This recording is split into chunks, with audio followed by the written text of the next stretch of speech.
नमस्कार, आप सभी का स्वागत है। आज मेरे साथ मौजूद हैं इंदौर के एडिशनल सीपी अमित सिंह। अमित जी, आपका बहुत बहुत स्वागत है। धन्यवाद हरीश जी। अमित जी, आप विश्वविद्यालय में प्रोफेसर थे, इतिहास के टीचर थे। इतिहास के प्रोफेसर से अमित सिंह क्यों आईपीएस बन गए? देखिए, मैं जिस विश्वविद्यालय से पढ़ाई की है मैंने, वहाँ पर सिविल सर्विसेज एक चार्म होता है, एक अट्रैक्शन होता है। नो डाउट मेरा पैसन टीचिंग के प्रति था और इलाहाबाद विश्वविद्यालय में 5 साल मैंने टीचिंग की। लेकिन उसी क्रम में मुझे चुनौती भी मिली कि सिविल सर्विसेज के प्रति भी अपना रुझान मुझे दिखाना है, मुझे वहाँ अपने को स्थापित करना है। बहुत से साथ के लोग जो रिसर्च स्कॉलर थे, टीचिंग फैकल्टी थे, वो सेलेक्ट हुए, आईएएस और आईपीएस हुए। फिर देन नेचुरली वो एक स्टेंट आया उसमें कि मुझे भी सिविल सर्विसेज के प्रति जाना चाहिए। अंतिम प्रयास में मेरा चयन हुआ, ऑल इंडिया रैंक 144 लगी और मध्य प्रदेश का आर्डर मिला। और पैसन जो टीचिंग का था वो बदला, पुलिसिंग के प्रति पैसन मैंने अपने अंदर जनरेट किया। और पिछली 16 साल की जो मेरी जर्नी है एज ए पुलिस ऑफिसर, मैं मानूंगा कि बहुत ही सेटिस्फैक्ट्री रही। जब आप प्रोफेसर थे तो प्रोफेसर का जॉब बड़ा शांत तरीके का होता है, पर पुलिसिंग का तो बिल्कुल विपरीत है। तो आप जब विपरीत दिशा में गए, एक शांत नौकरी करना और एक बवाल वाली नौकरी करना, 24 घंटे तनाव, टेंशन पुलिस की नौकरी में, तो आपको कभी ख्याल नहीं आया कि मैं अगर टीचर होता तो ज़्यादा सुखी होता, ज़्यादा संतुष्ट होता? मैं पुलिस में आने के बाद तो मेरी लाइफ ही चेंज हो गई। देखिए हरीश जी, आपने मेरा बैकग्राउंड ज़्यादा नहीं मुझे लगता है जाना है। मैं स्टूडेंट एक्टिविस्ट था। मैं इलाहाबाद विश्वविद्यालय छात्र संघ में था, चुनाव लड़ा, 2003 की यूनियन में वहाँ रहा, तो स्टूडेंट एक्टिविस्ट रहा। और जब टीचिंग में गया तो एक तरीके से रिसर्च स्कॉलर के प्रति जो भी चीज़ें थी उसके लिए हमेशा आंदोलनरत रहा। मैं वहाँ एसोसिएशन का अध्यक्ष भी रहा, रिसर्च एसोसिएशन के। बहुत आंदोलन भी मैंने किए, वाइस चांसलर के ख़िलाफ़ किए और जो हमारे डीन थे उनके ख़िलाफ़ किए। जो मुद्दे थे हमारे, उसको किस तरीके से फोरम पे सही तरीके से उठाया जाए ताकि रिसर्च स्कॉलर के जो इश्यूज़ हैं वो एड्रेस हों, उसकी लड़ाई में लड़ता रहा। मैं कभी छात्र जीवन में भी शांत नहीं रहा और न ही ऐसे रिसर्च स्कॉलर में शांत रहा। जहाँ भी मुझे कोई गलत चीज़ दिखाई दी, ऑलवेज़ मैंने उसको प्रोटेस्ट किया। और जो भी फोरम था संवैधानिक और लोकतांत्रिक, उसमें अपनी बात रखी। और मुझे इस बात का हमेशा अभिमान रहेगा कि हमारी जो भी लड़ाई हमने ईमानदारी से लड़ी, बोनाफाइड इंटेंशन से लड़ी, उसमें जीत मिली। तो ऐसा नहीं था कि मैं ऐसे रिसर्च स्कॉलर बड़ा शांत था, लेकिन कभी आपको लगा नहीं कि आपको नेता बन जाना चाहिए था? देखिए, आप पॉलिटिक्स में चले आते। देखिए क्या है, नेता बनना, ये भी जो मैं काम कर रहा हूँ ये भी लीडरशिप का काम है। नेता बनना का मतलब ये नहीं होता कि आप खाकी पहन लें और नेता बन जाएं। लीडरशिप क्वालिटी होनी चाहिए आप में। आपको अपने जो भी इंस्टीट्यूशन से जुड़े हुए हैं या जो भी प्रोफेशन से जुड़े हैं, वहाँ पर आपको न्याय करना है, लीड करना है। वहाँ के जो आपके सबऑर्डिनेट हैं, आपके जो कलीग हैं, उनके जो ग्रीवांसेस हैं उनको एड्रेस करना है और लीड फ्रॉम फ्रंट। नेता बनने का मतलब ये नहीं है कि आप खाकी पहन लिए और निकल गए। नेता का मतलब ये है कि आप लीड करें, जहाँ भी रहें वहाँ अपने लोगों को लीड करें और जो भी उनकी ग्रीवांसेस हैं उनको एड्रेस करें। इंदौर की जनता आज भी नहीं समझ पाई कि इंदौर में कमिश्नरी लागू है। कमिश्नरी के फ़ायदे इंदौर की जनता को क्या मिलते हैं, उससे क्या इंदौर को लाभ हुआ? देखिए हरीश जी, ये एक ऐसा प्रश्न है जिस पे चिंतन करना चाहिए। बौद्धिक लोगों को चिंतन करना चाहिए, जर्नलिस्ट को करना चाहिए, एकेडमिशियन को करना चाहिए और यहाँ की लीडरशिप को करना चाहिए, जो पॉलिटिकल लीडरशिप से जुड़े हुए लोग हैं। ये एक अर्बन पुलिसिंग का कंसेप्ट है, कमिश्नरेट। अर्बन पुलिसिंग के पैरेलल जो हमारी अपेक्षा जनता से होती है वो ये होती है कि जो यहाँ की नागरिक है उनमें नागर बोध होना चाहिए, जिसे हम कहते हैं सिविक सेंस। तो सिविक सेंस अगर अप टू मार्क है तो कमिश्नरी भी अप टू मार्क दिशा में बढ़ेगी। तो ये कहना कि कमिश्नरी लगने के बाद कुछ नहीं हुआ, इससे बड़ा झूठ और कुछ नहीं हो सकता। कमिश्नरी में लेयर ऑफ ऑफिसर्स बढ़ जाते हैं। सपोज बीट का अगर हमारा इंचार्ज करप्ट है तो उसके विरुद्ध आप शिकायत कर सकते हो टीआई को। टीआई करप्शन कर रहा है तो आप एसीपी को कर सकते हो। एसीपी कर रहा है तो आप एडिशनल डीसीपी को कर सकते हो। डीसीपी को कर सकते हो, एडिशनल सीपी को कर सकते हो, सीपी कर सकते हो। तो ये जो लेयर है ये कहीं ना कहीं करप्शन को रोकती है, ये कहीं ना कहीं सुपरविजन को और ज़्यादा तराशती है, ये कहीं ना कहीं हीनियस क्राइम के प्रति जो हमारे रिस्पॉन्ड को प्रॉम्प्ट बनाती है, ये कहीं ना कहीं लोगों के अंदर सेंस ऑफ सिक्योरिटी प्रोवाइड करती है। और यही जो नगरी पुलिसिंग का कंसेप्ट है, अर्बन पुलिसिंग का, वो जीता जागता उदाहरण कमिश्नरेट पुलिस में हम देखने को मिलता है। समय के साथ जैसे लोगों में सिविक सेंस बढ़ेगा, नागर बोध बढ़ेगा, लोगों को और अच्छे से समझ में आने लगेगा कि नगरी पुलिस का कंसेप्ट क्या है, किस कंसेप्ट में काम करती है और कैसे उनको राहत मिल रही है। मैं इंदौर को 10 साल पहले भी देखा, मैं खरगोन एसपी रहा, मैं रतलाम एसपी रहा, मेरी मीटिंग्स यहाँ होती थी, मैं आता था यहाँ पे। आज मैं यहाँ पर एक ऑफिसर के तौर पे काम कर रहा हूँ।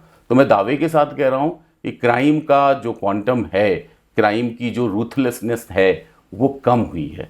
निश्चित तौर पे क्राइम के नए जो सिनारियो हैं, नए कैनवास हैं, वो खुले हैं। साइबर क्राइम, ड्रग्स से रिलेटेड चीज़ें बढ़ी हैं, लेकिन बहुत सी जगह हमने सफलता प्राप्त की है। ड्रग्स के विरुद्ध भी जो हमारा ड्राइव है वो सफलतापूर्वक आगे बढ़ रहा है। साइबर में जो स्पेस में क्राइम बढ़ा है वहाँ भी हम लगातार अच्छा काम कर रहे हैं, अपनी कैपेसिटी बिल्डिंग कर रहे हैं। आने वाले समय में निश्चित तौर पे एक पॉजिटिव रिजल्ट यहाँ भी देखने को मिलेगा।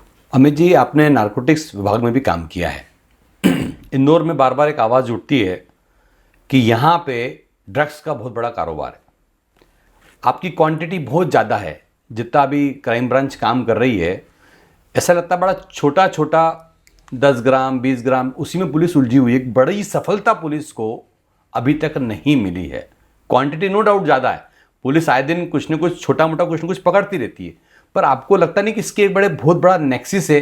जब इतनी क्वांटिटी में आप छोटी छोटी मात्रा में ड्रग्स पकड़ते हैं तो उससे एक ये परसेप्शन बनता है कि जब छोटा छोटा पुलिस इतना पकड़ रही है तो इसका मतलब कहीं ना कहीं एक बहुत बड़ा नेक्सस है जो मल्टीपल लेयर्स में काम कर रहा है। देखिए, हमें यहाँ की ज्योग्राफी समझनी चाहिए इंदौर की, और मालवा के पूरे क्षेत्र में आने वाला जो प्रोडक्शन है क्रॉप का, उस पर भी हमें फोकस करना चाहिए। ये वो क्षेत्र है जहाँ अफीम पैदा की जाती है और सरकार इसके लिए लाइसेंस देती है। तो ये ड्रग्स का जो इशू है वो आज का नहीं है, लंबे समय से ड्रग्स का यहाँ पर वितरण होता रहा है। जो भी सरकारें रही हैं और प्री इंडिपेंडेंस में जो यहाँ प्रिंसली स्टेट रही है, होलकर स्टेट रहा है, या उससे पहले जो यहाँ पर मुस्लिम शासक रहे हैं, उन्होंने अफीम ओपियम जो प्रोडक्शन है उस पर कंट्रोल किया, वितरण किया। तो नेचुरली ड्रग्स की इशू लंबे समय से यहाँ रहा है। नो डाउट समय के साथ नए मॉडिफाइड ड्रग्स आए हैं जिसने चैलेंज भी पुलिस का बढ़ाया है। जो अभी आपने बात की कि छोटे छोटे क्वांटिटी में मिल रहे हैं, तो निश्चित तौर पे ये जो स्मगलर हैं उनकी स्ट्रैटेजी है कि छोटे पैमाने पर जो नॉन कमर्शियल क्वांटिटी में अगर पुलिस पकड़ेगी तो उनको जमानत मिलने में आसानी रहेगी, लंबे समय तक वो जेल में नहीं रहेंगे और उनको आसानी से अपनी चीज़ों को संचालित करने में सुविधा मिलेगी। लेकिन उसके बनस्पत जो लगातार इंदौर कमिश्नरी पुलिस काम कर रही है वो ये है कि हम लगातार ऐसे लोगों को चिन्हित कर रहे हैं, हम लगातार उनके विरुद्ध पिट एनडीपीएस की कार्रवाई कर रहे हैं। Prevention of illicit trafficking of NDPS act, ये एक्ट जो है वो बड़ा कारगर एक्ट है, एनएसए के तर्ज पे बनाया गया एक्ट है। और मैं दावे के साथ कह रहा हूँ कि न केवल मध्य प्रदेश में, पूरे भारतवर्ष में सबसे ज़्यादा पिट एनडीपीएस की कार्रवाई पिछले 1 साल में इंदौर में हुई है। इंदौर में हमने बहुत से जो ड्रग्स स्मगलर हैं उनको पिट एनडीपीएस में जेल निरुद्ध किया है। इसके साथ ही साथ जो सीपी सर का नया अप्रोच है कि फाइनेंशियल इन्वेस्टिगेशन करें। फाइनेंशियल इन्वेस्टिगेशन एनडीपीएस एक्ट का एक महत्वपूर्ण एस्पेक्ट है जिस पे हम दुर्भाग्यवश ज़्यादा फोकस नहीं कर पाए, लेकिन अब हम इस पे फोकस कर रहे हैं। जिन स्मगलरों ने संपत्ति अर्जित की है ड्रग्स बेचकर, उनको हम चिन्हित कर रहे हैं, बाकायदा राजसात कर रहे हैं। मैसेज इज़ वेरी क्लियर कि जो भी ड्रग्स से जुड़ा है हम पूरी तरीके से उनको नेस्तनाबूद कर देंगे। और मैं दावे के साथ कह रहा हूँ कि ये प्रक्रिया अगर जारी रहेगी तो आने वाले समय में जो ड्रग्स की फ्रिक्वेंसी है, चाहे वो डिस्ट्रीब्यूशन लेवल पर है, चाहे वो कंज्यूम करने के लेवल पे, उनमें गिरावट आएगी। हम जागरूकता भी लोगों को फैला रहे हैं लोगों में, ताकि जो आकर्षण है ड्रग्स में युवा पीढ़ी में वो भी कम हो और एक तरीके से हम ड्रग्स मुक्त इंदौर की ओर बढ़ें। भारत सरकार का भी लक्ष्य है 2047 में नशा मुक्त भारत करने का, तो निश्चित तौर पे मध्य प्रदेश पुलिस भी इस दिशा में अग्रसर है। पहले के समय में एक आम जनता में डर हुआ करता था कि चेन खिंच जाएगी, मारा कुटी हो जाएगी, नशे में लोग हत्या कर देंगे। पर इन सबसे परे एक नया डर पैदा हो गया है, वो डर है साइबर क्राइम का। हर व्यक्ति ये सोच के डरता है कि पता नहीं कौन सा मैसेज आ जाएगा, पता नहीं कौन सी लिंक आ जाएगी, पता नहीं मेरे साथ किस तरह का फ्रॉड हो जाएगा, किस तरह का स्कैम हो जाएगा। देखिए, मेरा अपना मानना है कि निश्चित तौर पे हम साइबर स्पेस में ज़्यादा एक्टिविटी कर रहे हैं, हम ज़्यादा साइबर प्लेटफॉर्म पर रह रहे हैं, सोशल मीडिया प्लेटफॉर्म पर रह रहे हैं, लेकिन जो जिस लेवल की जागरूकता हम में होनी चाहिए as a parents, as a citizen of India, as a citizen of Indore, वो नहीं है। मेरा ये कहना है कि अगर गार्जियन अपने बच्चों को मोबाइल दे रहा है या टेक्निकल इस तरीके से कोई भी टैब दे रहा है, लैपटॉप दे रहा है या कोई भी इस तरीके का इंस्ट्रूमेंट इक्विपमेंट दे रहा है, तो ये गार्जियन का दायित्व तो बनता है कि उसके पॉजिटिव और निगेटिव एस्पेक्ट को बताए।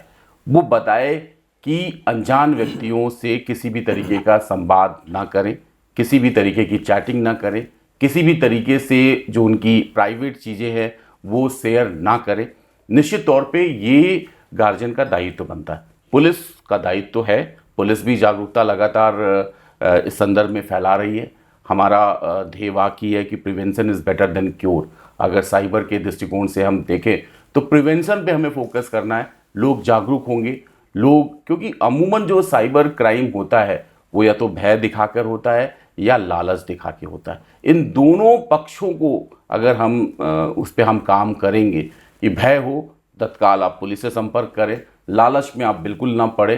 कोई भी ऐसी चीज़ें नहीं है संसार में कि रातों रात आपको लखपति और करोड़पति बना सकती है। ये चीज़ें हमें अपने बच्चों को बताना होगा, हमें अपने पाठ्यक्रम में शामिल करना होगा, हमें अपने अभिभावकों से ये अपेक्षा करनी होगी कि बच्चों को इस भय और लालच से पर आधारित साइबर क्राइम से कैसे बचा जाए उसके बारे में बताना होगा। ये लोगों की सामूहिक जिम्मेदारी है। मैं हमेशा कहता हूँ कि लोकतंत्र में कोई समस्या है तो उसकी लड़ाई आपको सबको मिलकर लड़नी है। अकेले पुलिस नहीं, हम एक स्टेक होल्डर हैं, लेकिन गार्जियन भी है, यहाँ की मीडिया की भी जिम्मेदारी है, यहाँ के प्रबुद्ध लोगों की भी जिम्मेदारी है, यहाँ पर जो सोशल सेक्टर पे काम करने वाले जागरूक संभ्रांत लोग हैं उनकी भी जिम्मेदारी है कि साइबर के प्रति ज़्यादा से ज़्यादा जागरूकता फैलाएं, लोगों को बताएं कि भय और लालच में पड़कर अपना कमाया हुआ, मेहनत से कमाया हुआ पैसा ना गंवाएं। दिक्कत क्या होती है साइबर से कि जो अपराधी है वो भारत के कोने कोने पर बैठकर अपराध करते हैं और हमारी टीम को वहाँ तक जाना और वहाँ पर ऑपरेट करना एक मुश्किल काम होता है, लेकिन हम इस पे काम कर रहे हैं। लगातार भारत सरकार काम कर रही है, लगातार हम एक केंद्रीकृत पोर्टल भी साइबर क्राइम से रिलेटेड हम हेल्पलाइन नंबर भी चला रहे हैं जिस पे हम लगातार काम कर रहे हैं और आने वाले समय में पूरा विश्वास है कि साइबर पर हम लगाम लगाने की स्थिति में रहेंगे। अमित जी, अभी इन दिनों जो अपराध हो रहे हैं, सबसे ज़्यादा किस तरह के अपराध सामने आ रहे हैं और पुलिस के लिए चैलेंजेस क्या क्या हैं? आने वाले समय में जो शहर बढ़ रहा है, लोग बढ़ रहे हैं, मानसिकता बढ़ रही है, उसी तरह क्रिमिनल लोग भी अपग्रेड हो गए हैं। वो नए नए क्राइम खोज के लाते हैं, नई नई ठगी होती है, नया नया क्राइम होता है। तो आने वाले समय में, आज से कुछ साल पहले हम इसका चिंतन करते थे, सरकार को कहते थे कि साहब साइबर क्राइम एक बड़ा इशू बनेगा, मध्य प्रदेश में बड़ा क्राइम आएगा, आप देखिएगा। तो उस समय सरकार ने कुछ बड़े बड़े शहरों में साइबर थाने की स्थापना की थी, पर आज युग बदल चुका है। तो आपको क्या लगता है कि आने वाले समय में किस किस तरह के क्राइम की बढ़ोतरी होगी और इन दिनों खास करके इंदौर में किस किस तरह के क्राइम आपको देखने को मिल रहे हैं? देखिए, क्या है कि इंदौर में फ्रॉड डिफरेंट टाइप्स के, उसमें लगातार बढ़ोतरी हो रही, जैसा आप स्वयं कह रहे हैं कि नए तरीके का हथकंडा अपना रहा है। जो फ्रॉडस्टर है वो नए नए तरीके लेके आ रहा है लोगों को ठगने का, उनके साथ फ्रॉड करने का। ये पुलिस के लिए चुनौती है। हम एक फ्रॉड से उबरते हैं, हम डिजिटल अरेस्ट से उबरते हैं, तो वो नया तरीके का कोई क्राइम लेकर आता है और पुलिस के लिए चुनौती बनता है। तो निश्चित तौर पे पुलिस को एक अपनी रिसर्च विंग बनानी पड़ेगी। इस तरीके के जैसे ही कोई अपराध आता है देन एंड देयर उसकी रेमेडी क्या होगी, उस पर पुलिस का रिस्पॉन्ड कैसे होगा, जनता को कैसे जागरूक करना होगा, मीडिया को कैसे एक्टिवेट करना होगा, इन सब की एक एसओपी तैयार करनी होगी। मेरा मानना है इंदौर के पॉइंट ऑफ व्यू से साइबर क्राइम एक बड़ा चैलेंज है। दूसरा जो मैं चैलेंज देखता हूँ वो प्रॉपर्टी रिलेटेड जो कूट रचना हो रही है, फ्रॉड हो रहा है, लोगों के साथ धोखा हो रहा है, धोखाधड़ी हो रही है, ये एक बड़ा चैलेंज है। इस पे भी निश्चित तौर पे इस तरीके के जो अपराध हैं वो लोगों को बहुत ज़्यादा कष्ट दे रहे हैं। ऐसे व्यक्ति जिन्होंने मेहनत से अपना प्रॉपर्टी खरीदी है और जो फ्रॉड है उनकी ज़मीन पर काबिज हो जा रहे हैं। तो इस पूरे नेटवर्क को आइडेंटिफाई करना, उनके विरुद्ध कार्रवाई करना, उनको चिन्हित करना निश्चित तौर पे इंदौर पुलिस के लिए चैलेंज है, जिस पे लगातार सीपी सर के नेतृत्व में हम लोग काम कर रहे हैं। तीसरा जो मैं देखता हूँ, जो मैं कंसर्न बहुत हूँ, डोमेस्टिक वायलेंस के केसेस बहुत बढ़ गए हैं। पेशेंस की बहुत लोगों में कमी हो गई, परिवार टूट रहे हैं। एक डोमेस्टिक वायलेंस का प्रकरण दर्ज होता है तो ये तय हो जाता है कि वो परिवार टूट जाता है। तो यहाँ पर हमें काम करने की ज़रूरत है। हमें जो विभिन्न यहाँ पर समाज के लोग रह रहे हैं, जो यहाँ समाज के अगुवा हैं, उनको इस पे ध्यान देने की आवश्यकता है। समाज में जो यंग कपल्स हैं उनका इस तरह से टूटना निश्चित तौर पे जो उनकी अपनी लाइफ को भी प्रभावित करता है और हमारी सोशल लाइफ को भी प्रभावित करता है। तो यहाँ पर ध्यान देने की आवश्यकता है। यहाँ पर भी हमें सोचना है कि कैसे हम मध्यस्थता कराएं, मीडिएशन के माध्यम से ऐसे मामलों को सॉर्ट आउट कराएं, किसी के परिवार को टूटने न दें। पहले 10 साल पहले, 15 साल पहले डाइवोर्स या डोमेस्टिक वायलेंस के बारे में कोई नहीं सोच सकता था। लोग घर के अंदर ही चीज़ों को सॉर्ट आउट कर लेते थे और घर के अंदर की बात बाहर नहीं आती। अब तो बाहर आ रही है, बाहर ही नहीं आ रही है, पुलिस थाने में आ रही है और पुलिस थाने में एफआईआर दर्ज हो रही है। और एफआईआर के जो कॉन्सिक्वेंसेस हैं, ऐसे पुलिस ऑफिसर मैं देख रहा हूँ, जो मैं बड़ा कंसर्न हूँ कि इस पर हमें और काम करने की ज़रूरत है। हमें अपनी काउंसलिंग, अपना मीडिएशन करना है। माननीय कोर्ट का भी उद्देश्य बहुत ही स्पष्ट है, परिवार ना टूटे। इसीलिए माननीय सुप्रीम कोर्ट के स्पष्ट डायरेक्शंस हैं कि ऐसे मामले में काउंसलिंग कराई जाए। काउंसलिंग में प्रयास हो कि दोनों परिवार को जोड़ा जाए। हम किसी परिवार को तोड़ने नहीं बैठे। लेकिन बड़ी विडंबना ये है कि 498 के मामले के बाद जो आजकल 86 बीएनएस हो गया है, इसमें परिवार टूटने की संभावना ज़्यादा रहती है। तो यहाँ भी हमें ध्यान देने की आवश्यकता है। ये 3 प्रकार की चीज़ें हैं जो इंदौर पुलिसिंग पे हमारी प्रायोरिटी रहती है। हम प्रयास करते हैं कि हम कमिश्नरेट में काम कर रहे हैं, इस पे एनालिसिस करें, इस पे रिसर्च करें और हम शॉर्ट टर्म नहीं लॉन्ग टर्म सोल्यूशन की ओर बढ़ें। कैसे इन अपराधों का हम अस्थायी समाधान करें, हम परमानेंट सोल्यूशन की ओर काम कर रहे हैं। आने वाले समय पर निश्चित तौर पे ये रिफ्लेक्ट भी करेगा। आपने सही कहा, वाकई में ये बहुत गंभीर और चिंतन का विषय है। और इंदौर में भूमाफिया, जितने भी भूमाफिया जेल गए हैं, सरकार ने उन्हें कई बार जेल भेजा, चाहे वो दीपक मद्दा हो, चाहे वो अरुण डागरिया हो, चाहे चिराग हो, चाहे चंपू हो। यही भूमाफिया 5-7 जो है बार बार फ्रॉड करते हैं, जेल जाते हैं, पुलिस एफआईआर करती है, फिर वापस से आके वो अपराध करते हैं। और इंदौर बदनाम इस कारण बहुत ज़्यादा है कि लोगों के साथ आए दिन ठगी होती है। तो कई अधिकारी आते हैं, सरकार भी दावा करती है कि हमने उन्हें जेल में डाल दिया, पर जिसको न्याय मिलना चाहिए उसे न्याय नहीं मिल पाता। इसके लिए कोई स्ट्रॉन्ग एक्शन क्यों नहीं होता कि अगली बार जेल जाने के बाद, एफआईआर के बाद वो उस तरह करते ना करें। पर जितने भी भूमाफिया, जितने नाम मैंने बताया अमित सिंह जी, वो सारे के सारे भूमाफिया जेल से आने के बाद वो और शेयर हो गए। अब क्या कर लोगे, अब तो आपने जेल में डाल दिया, अब हम तो सजा भी काट के आ गए। पर जो पीड़ित थे, जिन लोगों ने एफआईआर की है, वो आज भी न्याय के लिए भटक रहे हैं, कोर्ट में भटक रहे हैं, पुलिस के भटक रहे हैं। आपके पास भी लगातार सीएम हेल्पलाइन के माध्यम से शिकायतें आती है कि मेरे साथ ठगी हो गई। वही भूमाफिया हैं, वही इंदौर पुलिस है, वही सरकार है।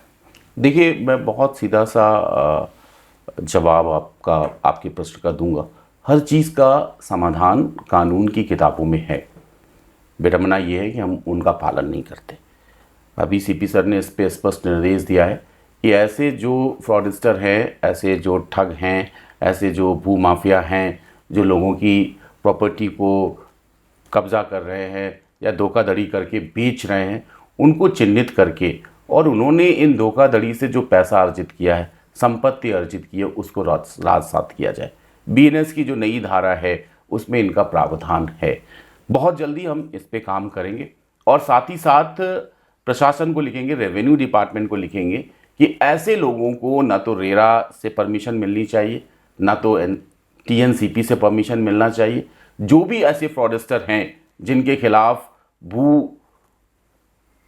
के खुर्द बुर्द करने का, उसको हैंकी पैंकी करने का आरोप है, एलिगेशन है, और वो बाकायदा अपराध उनके ऊपर हैं, दर्ज हैं और सिद्ध हुए हैं, ऐसे लोगों को न तो रेरा की परमिशन मिलनी चाहिए, न तो टीएनसीपी की परमिशन मिलनी चाहिए, और न ही कोई कॉलोनी डेवलप करने की परमिशन मिलनी चाहिए।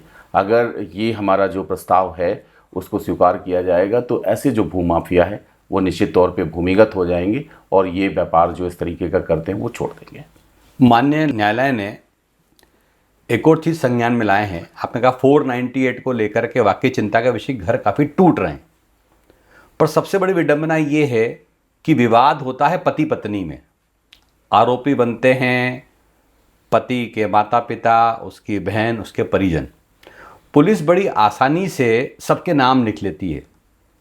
जब जांच की पोजीशन आती है, जांच की स्थिति आती है कि किसी की बहन बाहर रह रही है, किसकी शादी हो गई है, किसी का भाई बाहर रहता है, उसके बाद भी पुलिस उसका नाम लिख लेती है। इसको लेकर भी माननीय न्यायालय ने कई बार कहा है कि अनावश्यक रूप से परिवारजनों को उसमें न घसीटा जाए, पर आज भी पुलिस सबके खिलाफ मुकदमा कायम कर लेती है। आम जनता का कंसर्न है कि विवाद लड़के लड़की में होता है और उसका भुगतान पूरे परिवार को करना पड़ता है। देखिए, इसके लिए मीडिया को भी अपनी भूमिका निभाना है। महिला जो पीड़िता रहती है, जो 498 का मामला दर्ज करती है, वो जितना नाम लिखवाती है, अगर उसमें से कोई भी नाम पुलिस अपने इन्वेस्टिगेशन में हटाती है तो मीडिया अपना पैरेलल इन्वेस्टिगेशन स्टार्ट कर देती है, अपना पैरेलल ट्रायल स्टार्ट कर देती है कि पुलिस वालों ने पैसा ले लिया। मैं नहीं मानता कि सारे पुलिस वाले बेईमान हैं। जैसे मैं ये नहीं मानता कि सारे पुलिस वाले ईमानदार हैं, वैसे ये भी नहीं मानता कि सारे पुलिस वाले बेईमान हैं। समाज में जैसे लोग हैं वैसे हमारी पुलिस में हैं, अच्छे खराब लोग हैं। लेकिन जो सबसे बड़ी प्रॉब्लम ये होती है महिला संबंधी अपराध में कि मीडिया का जो पैरेलल ट्रायल चलता है कि पुलिस ने पैसा ले लिया, फलाने का नाम निकाल दिया, धमाके का नाम निकाल दिया लोगों में, और कई बार इस पर रिएक्शन होता है। पुलिस वाले को लाइन अटैच कर दिया जाता है, सस्पेंशन हो जाता है। बहुत से अधिकारी जो होते हैं वो दबाव को नहीं संभाल पाते हैं और उसका परिणाम ये रहता है कि सामने वाले के खिलाफ एक्शन हो जाता है। एक बड़ी बात महिला संबंधी अपराधों में ये होती है। मैं भी अगर पैरेलल दृष्टिकोण से इस पर चिंतन करता हूँ तो ये पाता हूँ कि कई बार महिला संबंधी अपराध में अपराध की विवेचना के क्रम में महिला ही प्रताड़ित हो जाती है अनावेदक पक्ष की, जैसा आप स्वयं स्वीकार कर रहे हैं। कई बार ऐसी विवाहिता जो बहनें हैं पति की, जो शादी के बाद लंबे समय से अपने ससुराल में रह रही, उनको मुलजिम बना दिया जाता है। कोई फॉरेन में रह रहा है, उसको मुलजिम बना दिया जाता है। निश्चित तौर पे इन सब से बचना चाहिए। महिला संबंधी अपराध महिला की सुरक्षा, अस्मिता, सम्मान के लिए है। ऐसा नहीं है इस कानून में प्रावधान कि इस विवेचना के क्रम में या अपराध के क्रम में दूसरे पक्ष की महिला की अस्मिता, सम्मान को ठेस पहुँचे। ये निश्चित तौर पे अनुचित है। हम इस दिशा में काम भी कर रहे हैं।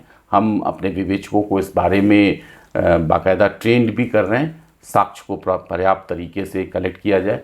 जो लोग इन्वॉल्व हैं डोमेस्टिक वायलेंस में, निश्चित तौर पे उनके विरुद्ध कार्रवाई होनी चाहिए, लेकिन बिना वजह, बिना कारण, बिना साक्ष्य किसी को भी मुलजिम ना बनाया जाए। शायद यही पुलिस का सबसे बड़ा धर्म है और यही पुलिस का इंस्टेंट जस्टिस है, जिसके लिए आम जनता पुलिस की ओर देखती है। खाकी ऑन द रोड, ये क्या कॉन्सेप्ट है? जनता समझना चाहती है कि खाकी ऑन द रोड, तो खाकी तो वैसी रोड पे है। देखिए, मेरा अपना कहना है खाकी ऑन द रोड का सीधा सा तात्पर्य है विजिलेंट एक्शन दिखना, पुलिस की विजिबिलिटी दिखना। आपने कहावत सुनी होगी, चोर की दाढ़ी में तिनका।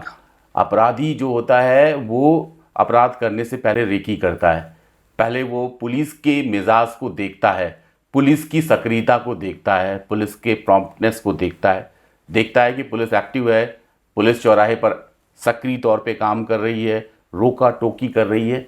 आम आदमी को नहीं दिखता कि अपराध इस पे प्रभाव पड़ा, लेकिन ऐसे पुलिस ऑफिसर हम इसको अच्छी तरीके से ऑब्जर्व करते हैं।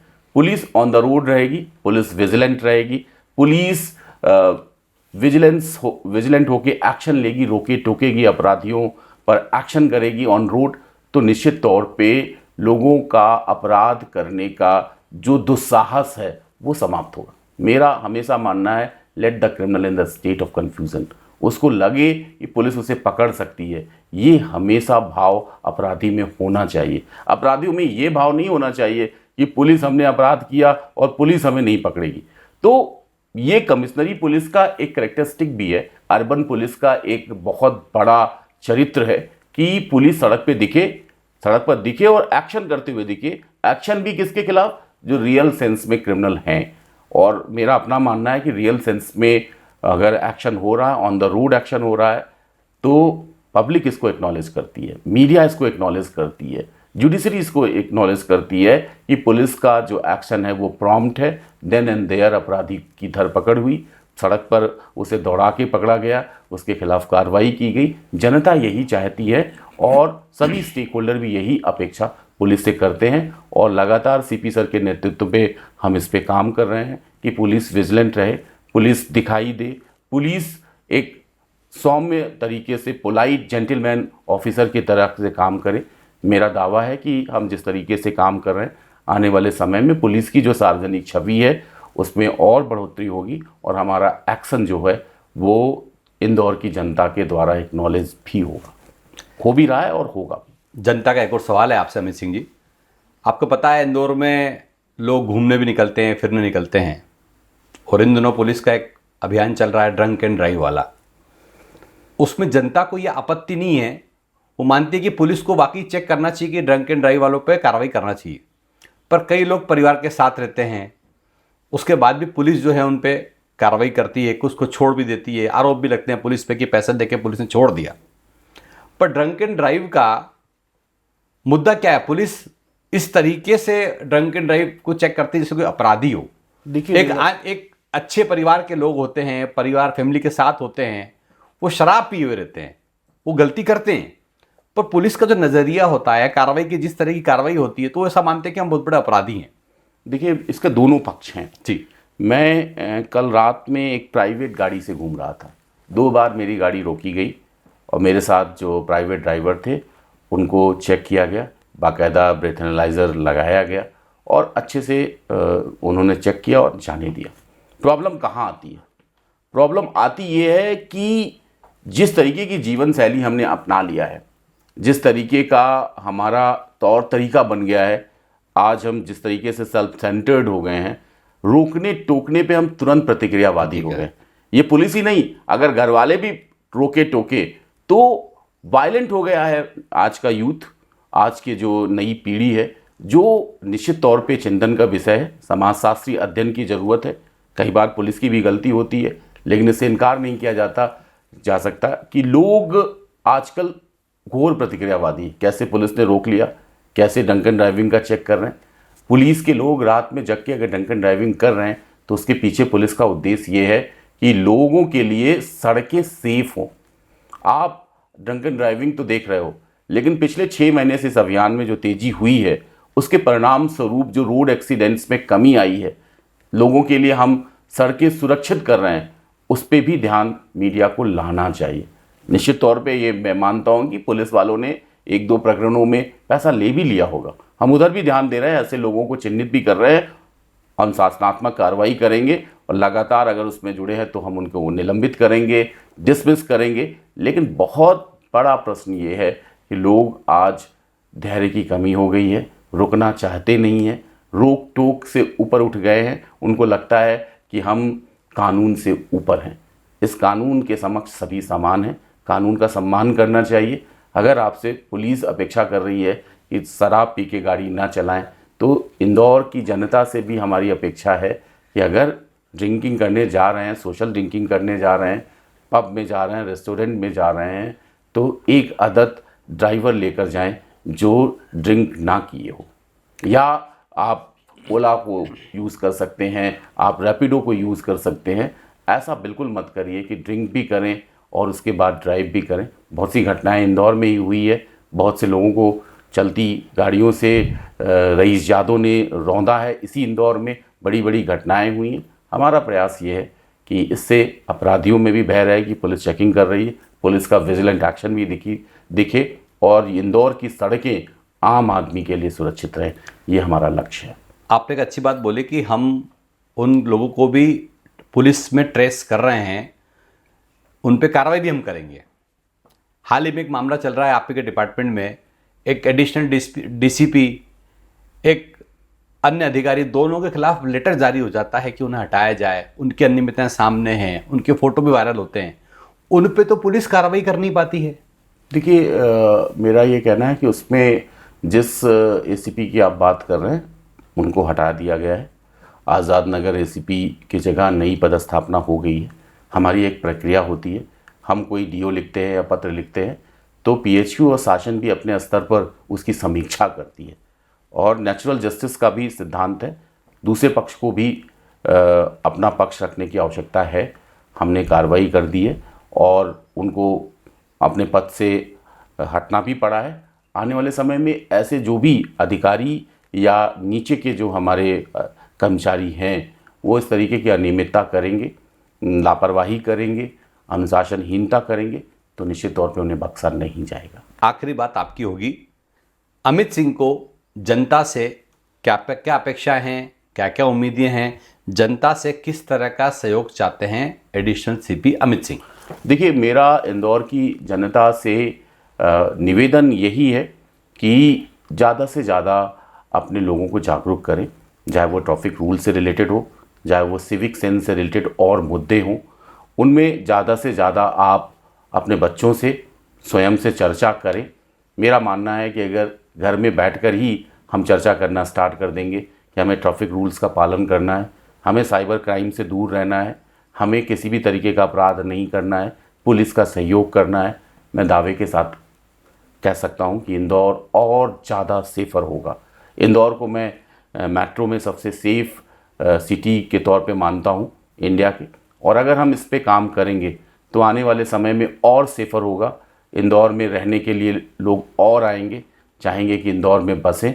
इंदौर अपने आप में उत्सवधर्मीता के लिए जाना जाता है, अपने हॉस्पिटैलिटी के लिए जाना जाता है। इस पक्ष पे अगर हम काम करेंगे तो इंदौर भारत का सबसे सेफ़ मेट्रो बनेगा।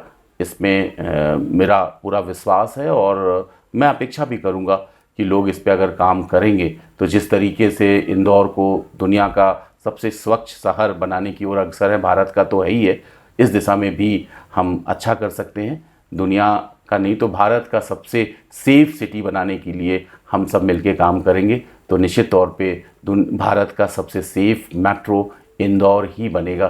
तो यही हमारी अपेक्षा इंदौर के लोगों से है और मुझे पूरा विश्वास है कि इंदौर के लोग जो ठानते हैं वो करते हैं। अगर ठान लेंगे तो करेंगे भी और इंदौर सबसे सेफ सिटी बने, यही हमारी भी अपेक्षा है। धन्यवाद अमित जी हमसे बात करने के लिए। ये थे एडिशनल सीपी अमित कुमार सिंह जी। अमित सिंह ने एक मुद्दे की बात कही कि आपको डरने की ज़रूरत नहीं है, आपको सिर्फ एक्टिव सजग रहने की ज़रूरत है।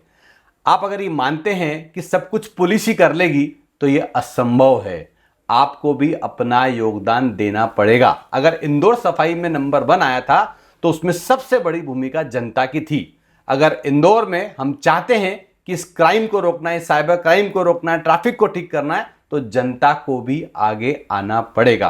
कई सवालों के जवाब दिए अमित सिंह जी ने। आप लगातार देखते रहिए एचबीटीवी न्यूज़। धन्यवाद, नमस्कार।